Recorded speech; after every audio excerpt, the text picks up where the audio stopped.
हरे कृष्णा भक्तों, आइए श्रवण करते हैं कृष्ण जन्माष्टमी की व्रत कथा।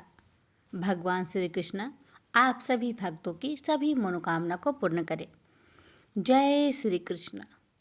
भक्तों, कथा इस प्रकार है कि इंद्र ने कहा, हे ब्रह्मपुत्र, हे मुनियों में श्रेष्ठ, सभी शास्त्रों के ज्ञाता, हे देव, व्रतों में उत्तम उस व्रत को बताइए जिस व्रत से मनुष्य को मुक्ति लाभ प्राप्त हो, तथा हे ब्राह्मण, उस व्रत से प्राणियों को भोग व मोक्ष भी प्राप्त हो जाए। इंद्र की बातों को सुनकर नारद जी ने कहा, त्रेता युग के अंत में और द्वापर युग के प्रारंभ समय में निंदित कर्म को करने वाला कंस नाम का एक अत्यंत पापी दैत्य हुआ। उस दुष्ट व नीच कर्मी दुराचारी कंस की देवकी नाम की एक सुंदर बहन थी। देवकी के गर्भ से उत्पन्न 8वां पुत्र कंस का वध करेगा। नारद जी की बातें सुनकर इंद्र ने कहा, हे महामते, उस दुराचारी कंस की कथा का विस्तार पूर्वक वर्णन कीजिए। क्या यह संभव है कि देवकी के गर्भ से उत्पन्न 8वां पुत्र अपने मामा कंस की हत्या करेगा? इंद्र की संदेह भरी बातों को सुनकर नारद जी ने कहा, हे अदिति पुत्र इंद्र, एक समय की बात है। उस दुष्ट कंस ने एक ज्योतिषी से पूछा कि ब्राह्मणों में श्रेष्ठ ज्योति वृद्ध मेरी मृत्यु किस प्रकार और किसके द्वारा होगी।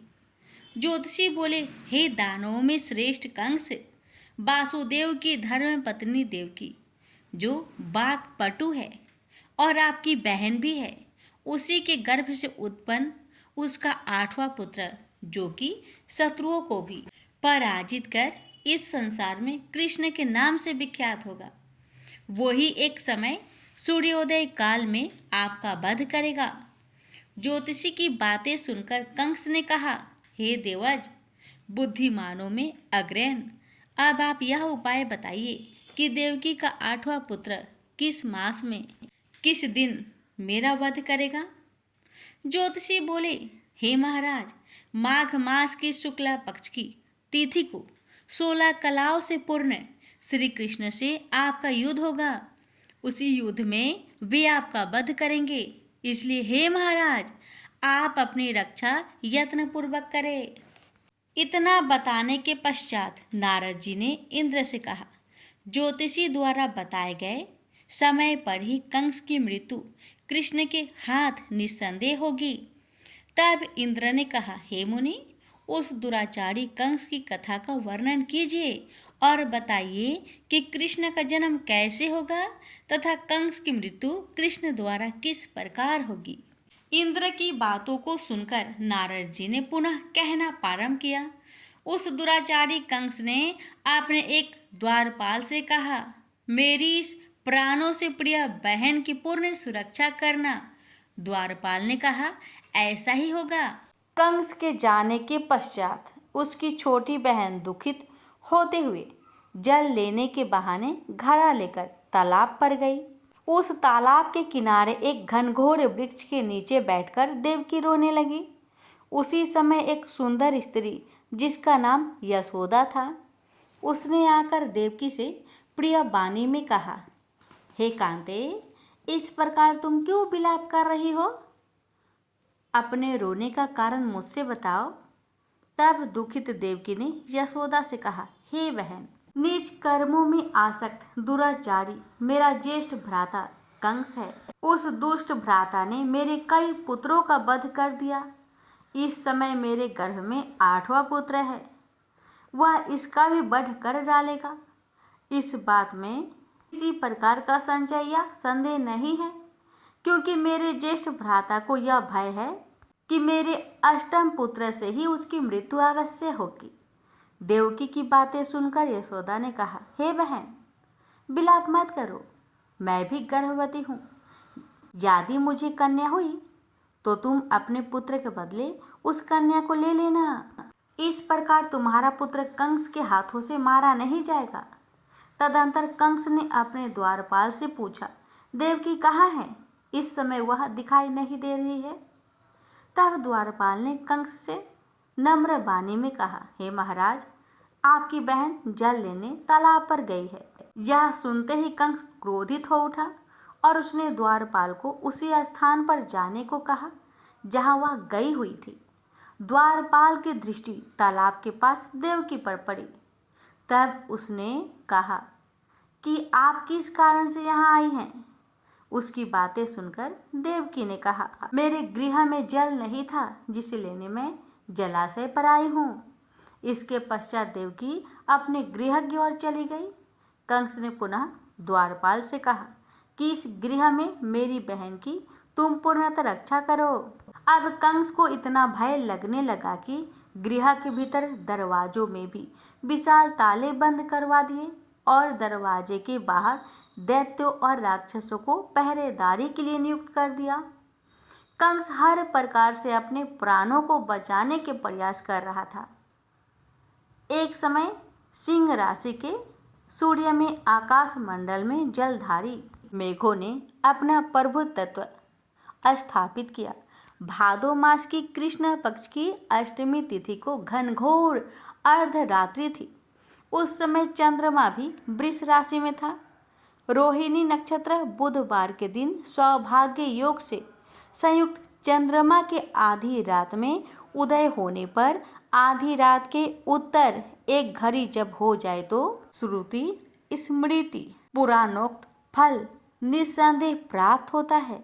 इस प्रकार बताते हुए नारद जी ने इंद्र से कहा, ऐसे विजय नामक शुभ मुहूर्त में श्री कृष्ण का जन्म हुआ और श्री कृष्ण के प्रभाव से ही उसी क्षण बंदी गृह के दरवाजे स्वयं खुल गए। द्वार पर पहरा देने वाले पहरेदार राक्षस सभी मूर्छित हो गए। देवकी ने उसी क्षण अपने पति वासुदेव से कहा, हे स्वामी, आप निंद्रा का त्याग करें और मेरे इस अष्टम पुत्र को गोकुल में ले जाए। वहां इस पुत्र को नंद गोप की धर्म पत्नी यशोदा को दे दे। उस समय यमुना जी पूर्ण रूप से बाढ़ग्रस्त थे, किंतु जब वासुदेव जी बालक कृष्ण को सूप में लेकर यमुना जी को पार करने के लिए उतरे, उसी क्षण बालक के चरणों का स्पर्श होते ही यमुना जी अपने पूर्व स्थिर रूप में आ गई। किसी प्रकार वासुदेव जी गोकुल पहुँचे और नंद के गृह में प्रवेश कर उन्होंने अपना पुत्र तत्काल उन्हें दे दिया और उसके बदले में उनकी कन्या ले ली। वे तत्क्षण वहां से बाहर आकर कंस के बंदी गृह में पहुंच गए। प्रातःकाल जब सभी राक्षस पहरेदार निंद्रा से जागे तो कंस ने द्वारपाल से पूछा कि अब देवकी के गर्भ से क्या हुआ? इस बात का पता लगाकर मुझे बताओ। द्वारपालों ने महाराज की आज्ञा को मानते हुए कारागार में जाकर देखा तो वहां देवकी की गोद में एक कन्या थी, जिसे देखकर द्वारपालों ने कंस को सूचित किया, किंतु कंस को तो उस कन्या से भय होने लगा। अतः वह स्वयं कारागार में गया और उसने देवकी की गोद से कन्या को झपट लिया और उसे एक पत्थर की ओर चट्टान पर पटक दिया, किंतु वह कन्या विष्णु की माया से आकाश की ओर चली गई और अंतरिक्ष में जाकर विद्युत के रूप में परिणित हो गई। उसने कंस से कहा कि हे दुष्ट, तुझे मारने वाला गोकुल में नंद के गृह में उत्पन्न हो चुका है और उसी से तेरी मृत्यु सुनिश्चित है। मेरा नाम तो वैष्णवी है। मैं संसार के कर्ता भगवान विष्णु की माया से उत्पन्न हुई हूँ। इतना कहकर वह स्वर्ग की ओर चली गई। उस आकाशवाणी को सुनकर कंस क्रोधित हो उठा। उसने नंद जी के गृह में पुतना राक्षसी को कृष्ण का वध करने के लिए भेजा, किंतु जब वह राक्षसी कृष्ण को स्तनपान कराने लगी तो कृष्ण ने उसके स्तन से उसके प्राणों को खींच लिया और वह राक्षसी कृष्ण कृष्ण कहते हुए मृत्यु को प्राप्त हुई। जब कंस को पुतना की मृत्यु का समाचार प्राप्त हुआ तो उसने कृष्ण का वध करने के लिए क्रमशः केसी नामक दैत्य को अश्व के रूप में, उसके पश्चात अरिष्ट नामक दैत्य को बैल के रूप में भेजा, किंतु ये दोनों भी कृष्ण के हाथों मृत्यु को प्राप्त हुए। इसके पश्चात कंस ने कलख्या नामक दैत्य को कौवे के रूप में भेजा, किंतु वह भी कृष्ण के हाथों मारा गया। अपने बलवान राक्षसों की मृत्यु के आघात से कंस अत्यधिक भयभीत हो गया। उसने द्वारपालों को आज्ञा दी कि नंद को तत्काल मेरे समक्ष उपस्थित करो। द्वारपाल नंद को लेकर जब उपस्थित हुए, तब कंस ने नंद जी से कहा कि यदि तुम्हें अपने प्राणों को बचाना है तो पारिजात के पुष्प ले आओ। यदि तुम नहीं ला पाए तो तुम्हारा वध निश्चित है। कंस की बातों को सुनकर नंद ने ऐसा ही होगा कहा और अपने गृह की ओर चले गए। घर आकर उन्होंने संपूर्ण वृत्तांत अपनी पत्नी यशोदा को सुनाया, जिसे श्री कृष्ण भी सुन रहे थे। एक दिन श्री कृष्ण अपने मित्रों के साथ यमुना नदी के किनारे गेंद खेल रहे थे और अचानक स्वयं ने ही गेंद को यमुना में फेंक दिया। यमुना में गेंद फेंकने का मुख्य उद्देश्य यही था कि वे किसी प्रकार पारिजात पुष्प को ले आए, अतः वे कदम के वृक्ष पर चढ़कर यमुना में कूद पड़े। कृष्ण के यमुना में कूदने का समाचार श्रीधर नामक गोपाल ने यशोदा को सुनाया। यह सुनकर यशोदा भागती हुई यमुना नदी के किनारे आ पहुंची और उसने यमुना नदी की प्रार्थना करते हुए कहा, हे यमुना, यदि मैं बालक को देखूंगी तो भाद्रपद मास की रोहिणी युक्त अष्टमी का व्रत अवश्य करूंगी, क्योंकि दया दान सज्जन प्राणी ब्राह्मण कुल में जन्मे। रोहिणी युक्त अष्टमी, गंगा जल, एकादशी, गया श्राद्ध और रोहिणी व्रत ये सभी दुर्लभ है। हजारों अश्वमेध यज्ञ, सहस्त्रों राजसूय यज्ञ, दान तीर्थ और व्रत करने से जो फल प्राप्त होता है वह सब कृष्ण अष्टमी के व्रत को करने से प्राप्त होता है। यह बात नारद ऋषि ने इंद्र से कही। इंद्र ने कहा, हे मुनियों में श्रेष्ठ नारद, यमुना नदी में कूदने के बाद उस बाल रूपी कृष्ण ने पाताल में जाकर क्या किया, यह संपूर्ण वृत्तांत भी बताइए। नारद ने कहा, हे इंद्र, पाताल में उस बालक से नागराज की पत्नी ने कहा कि तुम यहाँ क्या कर रहे हो, कहाँ से आए हो और यहाँ आने का क्या प्रयोजन है। नाग पत्नी बोली, हे कृष्ण, क्या तूने धूत क्रीड़ा की है जिसमें अपना समस्त धन हार गया है? यदि यह बात ठीक है तो कंकर, मुकुट और मणियों का हार लेकर अपने गृह में चले जाओ, क्योंकि इस समय मेरे स्वामी शयन कर रहे हैं। यदि वे उठ गए तो वे तुम्हारा भक्षण कर जाएंगे। नाग पत्नी की बातें सुनकर कृष्ण ने कहा, हे कांते, मैं किस प्रयोजन से यहाँ आया हूँ वह वृत्तांत में तुम्हें बताता हूँ। समझ लो, मैं कालिया नाग के मस्तक को कंस के साथ धूत में हार चुका हूँ और वही लेने में यहाँ आया हूँ। बालक कृष्ण की इस बात को सुनकर नाग पत्नी अत्यंत क्रोधित हो उठी और अपने सोए हुए पति को उठाते हुए उसने कहा, हे स्वामी, आपके घर यह शत्रु आया है, अतः आप इसका हनन कीजिए। अपनी स्वामिनी की बातों को सुनकर कालिया नाग निद्रा अवस्था से जाग पड़ा और बालक कृष्ण से युद्ध करने लगा। इस युद्ध में कृष्ण को मूर्छा आ गई। उसी मूर्छा को दूर करने के लिए उन्होंने गरुड़ का स्मरण किया। स्मरण होते ही गरुड़ वहां आ गए। श्री कृष्ण अब गरुड़ पर चढ़कर कालिया नाग से युद्ध करने लगे और उन्होंने कालिया नाग को युद्ध में पराजित कर दिया।